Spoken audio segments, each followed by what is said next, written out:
নমস্কার প্রিয় পঞ্চম শ্রেণীর ছাত্রছাত্রীবৃন্দ, আজকের এই শিক্ষামূলক ক্লাসে তোমাদের সবাইকে জানাই আন্তরিক স্বাগত। এখন আমরা পঞ্চম শ্রেণীর গণিত বিষয়ের দ্বিতীয় পর্বে দ্বিতীয় পর্যায়ক্রমিক মূল্যায়নের 2026 সালে গণিতের প্রশ্নপত্রটির উত্তর সহ ধাপে ধাপে আলোচনা করতে চলেছি। তাই তোমরা প্রত্যেকে ভিডিওটি স্কিপ না করে প্রথম থেকে শেষ পর্যন্ত ভালোভাবে দেখো এবং চ্যানেলে নতুন হলে অবশ্যই চ্যানেলটিকে সাবস্ক্রাইব করো। তো চলো আর কথা না বাড়িয়ে আমরা মূল আলোচনায় প্রবেশ করি। প্রথমে একের দাগে নিচের প্রশ্নগুলির নির্দেশ মতো উত্তর দাও, যে কোনো 10টি। প্রথম প্রশ্ন নাম্বার 1, প্রকৃত ভগ্নাংশ হলো 2/3, 5/4, 7/5, 3/4। প্রকৃত ভগ্নাংশ হলো 2/3। চলো পরের প্রশ্ন নাম্বার 2, 5/7 ভগ্নাংশের লব হলো 5, 7, 0 কোনোটি নয়। 5/7 ভগ্নাংশের লব হলো 5। চলো পরের প্রশ্ন নাম্বার 3, আয়তক্ষেত্রের প্রস্থ সমান ক্ষেত্রফল ভাগ ড্যাশ। আয়তক্ষেত্রের প্রস্থ সমান ক্ষেত্রফল ভাগ দৈর্ঘ্য। চলো পরের প্রশ্ন নাম্বার 4, বদমাশের ডি এর অর্থ হলো ভাগ, যোগ, গুণ, বিয়োগ।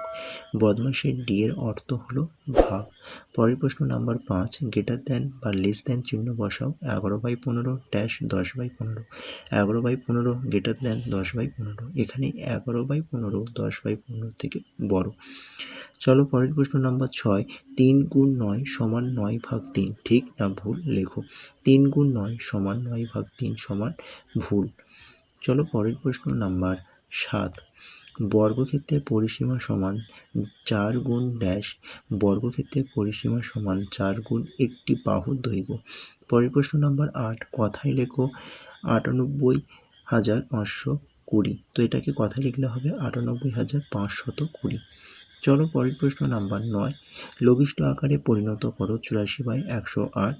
তো 84/108কে লঘিষ্ঠ আকারে প্রকাশ করলে সঠিক উত্তর হবে 7/9। চলো পরের প্রশ্ন নাম্বার 10, একটি ত্রিভুজের ড্যাশটি বাহু। একটি ত্রিভুজের 3টি বাহু। চলো পরের প্রশ্ন নাম্বার 11, এই চিত্রের নাম হলো বৃত্ত, আয়তক্ষেত্র, ত্রিভুজ। এই চিত্রের নাম হলো আয়তক্ষেত্র। চলো পরের প্রশ্ন নাম্বার 12, ভাগ করার প্রথম ধাপ কি? ভাগ, বিয়োগ, যোগ, গুণ। ভাগ করার প্রথম ধাপ বিয়োগ।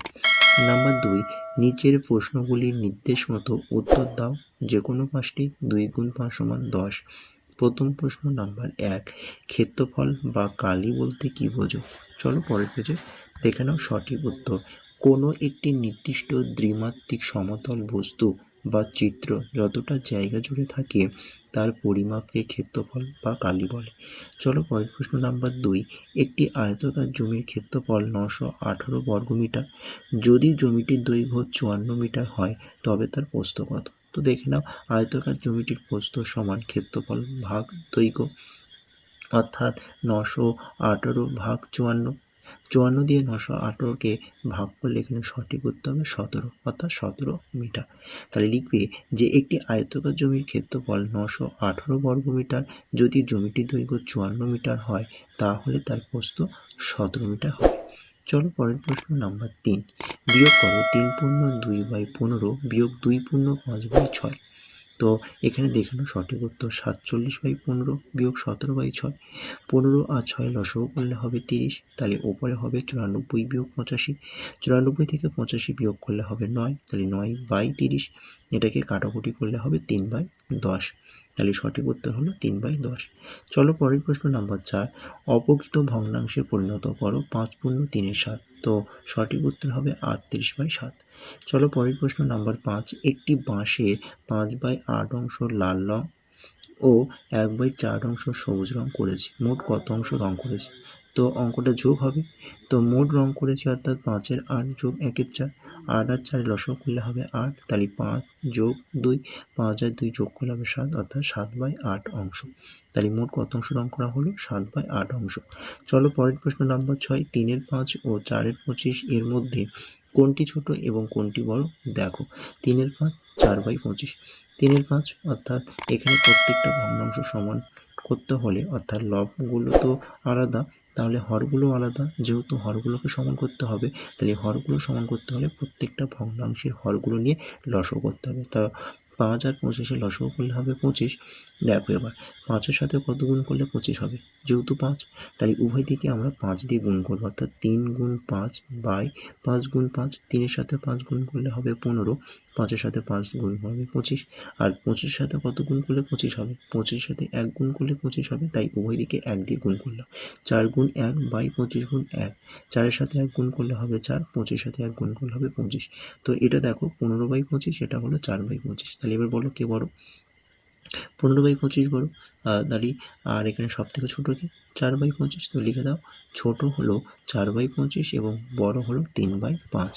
চলো পরের পেজে পরের প্রশ্ন নাম্বার 7। সরল করো 30/6 গুণ 2 বিয়োগ 3 গুণ 2 যোগ 12 ভাগ 2। তো এটাকে সঠিক উত্তর হবে 10। নাম্বার 3, নিচের প্রশ্নগুলির উত্তর দাও, যে কোনো দুটি 5 গুণ 2 সমান 10। প্রথম প্রশ্ন নাম্বার 1, এক ব্যক্তির 60,000 টাকা ছিল, তিনি 2,500 টাকা স্ত্রীকে এবং 10,500 টাকা পূর্তকে দিলেন, বাকি টাকা তিনি দান করলেন। তিনি কত টাকা দান করেছিল? তাহলে তিনি মোট কত টাকা কথা বলা হয়েছে? না, এখানে 60,000। তো এটা হচ্ছে তার মোট টাকা, এবং এই টাকা থেকে তিনি দুজন ব্যক্তিকে দিচ্ছেন। তিনি তার ওয়াইফকে দিচ্ছে, অর্থাৎ স্ত্রীকে দিচ্ছে, এবং পুত্রকে দিচ্ছে। কত টাকা দিচ্ছে সেটা আমাকে যোগ করতে হবে। তো এখানে 2,500 টাকা যোগ 10,500 টাকা যোগ করলে হবে 13,000 টাকা। এখন ওই 60,000 টাকা থেকে 13,000 টাকাটাকে বিয়োগ করতে হবে। তো বিয়োগ করলে সঠিক উত্তর হবে 47,000 টাকা। তাহলে অতএব দিয়ে উত্তর লিখব, তিনি 47,000 টাকা দান করেছেন।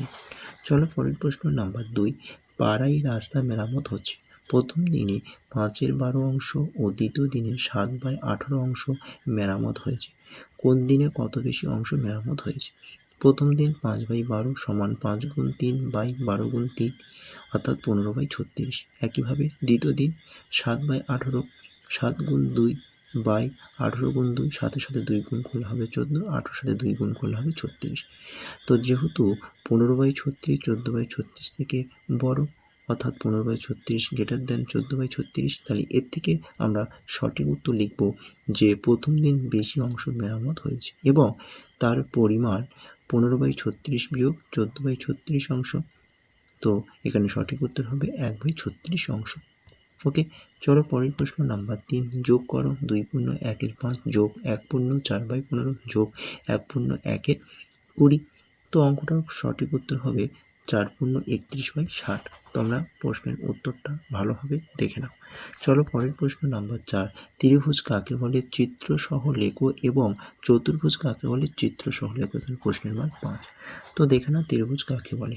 3টি বাহু দ্বারা সীমাবদ্ধ সমতলী ক্ষেত্রকে ত্রিভুজ বলে। তো ত্রিভুজের ছবিটা আমি তোমাদেরকে করে দিয়েছি এবং লিখে দিয়েছি যে ABC একটি ত্রিভুজ। ওকে, চলো পরের প্রশ্নের আমরা সঠিক উত্তরটা দেখে নিই। চতুর্ভুজ কাকে বলে? চতুর্ভুজ 4টি বাহু দ্বারা সীমাবদ্ধ সমতলী ক্ষেত্রকে চতুর্ভুজ বলে।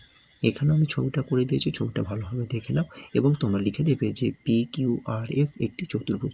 তোমরা নামকরণটাকে বিভিন্নভাবে করতে পারো, কে ABCD দিতে পারো, যে যেরকমভাবে পারবে সে সেরকমভাবে দেবে। ওকে, তো চলো আজকের ক্লাসটি আমি কিন্তু শেষ করছি। তার আগে একটা কথা তোমাদেরকে বলবো, ভিডিওটি ভালো হলে অবশ্যই ভিডিওটি লাইক করো এবং এই ভিডিওটি তোমাদের বন্ধুর কাছে বেশি করে একটু শেয়ার করে দিও।